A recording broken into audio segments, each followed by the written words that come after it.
Hello, I'm Emily, and today I'm going to be going over the 5 steps for doing a basic print then cut.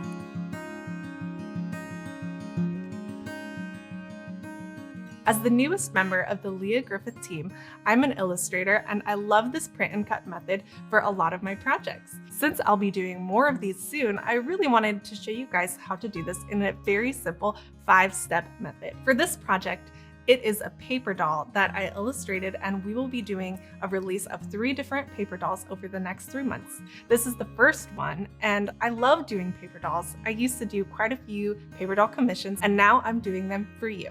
So let me show you how to get this started. The first project we'll work on are these print then cut paper butterflies. This is a little bit of a simpler project to get to know the program on, so let's get started. Step 1, we're going to upload the JPEG into Cricut Design Space.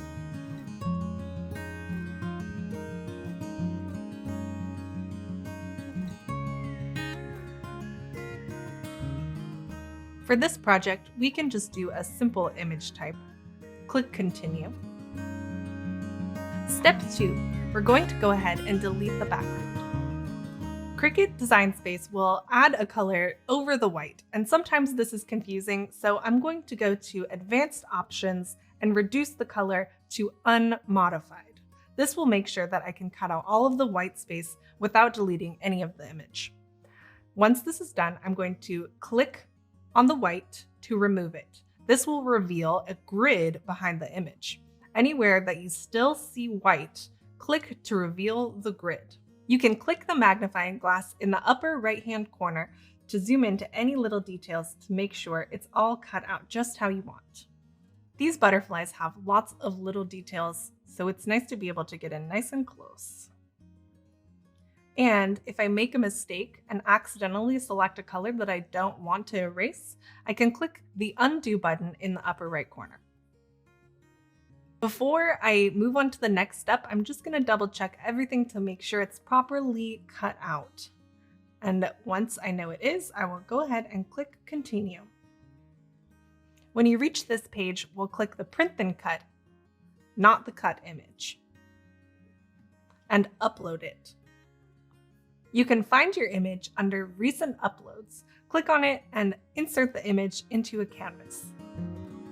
Step 3, insert the image onto the canvas. For this particular project, you can resize these butterflies to be any size you want. I like them a little bit smaller so they look nice and realistic, but if you wanted to make them giant, you can. However, you'll be limited by Cricut's sizing options, which is between 9.25 and 6.78 inches. You can easily enlarge the image by dragging a corner, but just watch the size, the width, and the height here on the top. Make sure that it doesn't go beyond the limit. I'm going to go ahead and print it at this size, a little bit bigger than I did the last set, and click Make It. You can see here there is a black border that has been added. This is where Cricut will tell where to cut on the cutting machine from its printed image. Don't worry about the black box, just go ahead and leave it. And we're going to click Continue. Step 4. Print this directly from Design Space. Click Send to Printer and select the printer and click Print. Step 5. We're going to take the printed image and cut it out on our Cricut. I printed this on cardstock, so it will be just a little bit thicker, hold that beautiful butterfly shape we love. I'll get a nice clean mat. And we want to make sure we line it up in the very top left corner. Get it nice and straight along those grid lines and press it down. Back in Design Space, go ahead and select the type of paper that you are using. For this, we're going to use light cardstock. I'm going to choose more pressure just to be safe. And once the arrow light starts flashing on your Cricut, go ahead and insert the mat in. This will get the process started. Push the Cricut button.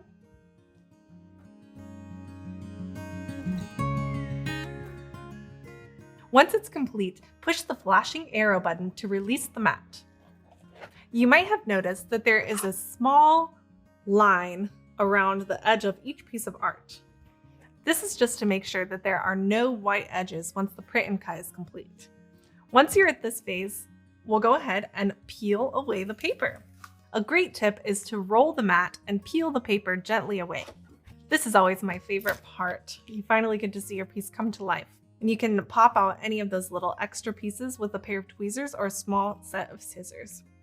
Here's one of the completed cut-out butterflies. I love seeing them come to life. If you want to see the tutorial on how to make this full butterfly project, there's a link below. Now these are going to fly away, and I'm going to show you the same steps for another, a little bit more complicated project. So I'm going to make sure I have a nice clear canvas. Go ahead and delete any projects that show up there. I'm going to go to Upload and upload my paper doll project. For this, there are 2 JPEG files. We'll start with the doll, and I'll do a simple cutout again. I'm going to go to Advanced Options and turn it to Unmodified to turn it white. And here I'll remove the white. You can see that I have a black border around the edge of the art. And since there are 2 pages for this paper doll, this is just to make sure that the clothes fit her perfectly. Just go ahead and make sure that you clear the outside of the box as well as the inside. And then we'll zoom in and we'll get the spots above her shoulders because this is where the tabs on her clothes fit. And we'll click Continue. Click Print and Cut Image and upload it.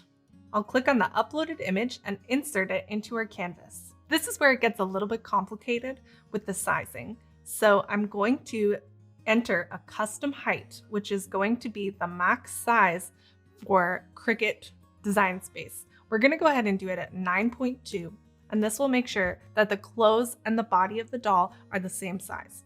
If you don't resize the image for print and cut, it will show you an error message and it won't let you move forward. So make sure that the longest side is at 9.2.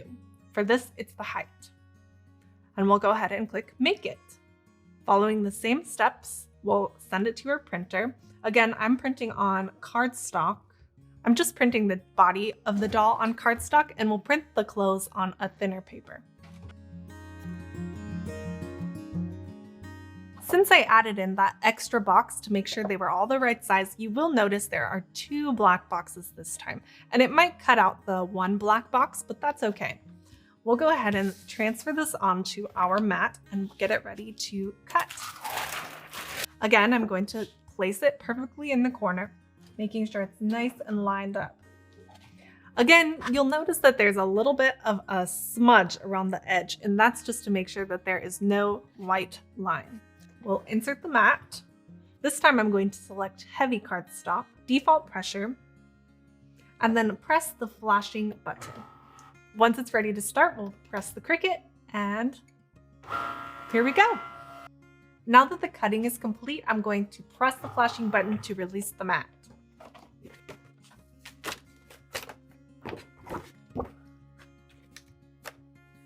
Here's our finished paper doll. Now let's make some clothes. So here she is in her Halloween costume. Print and Cut is such a great tool to have in your crafting toolbox. And now you're prepared to join us for all of our future Print and Cut projects. We'll see you next time.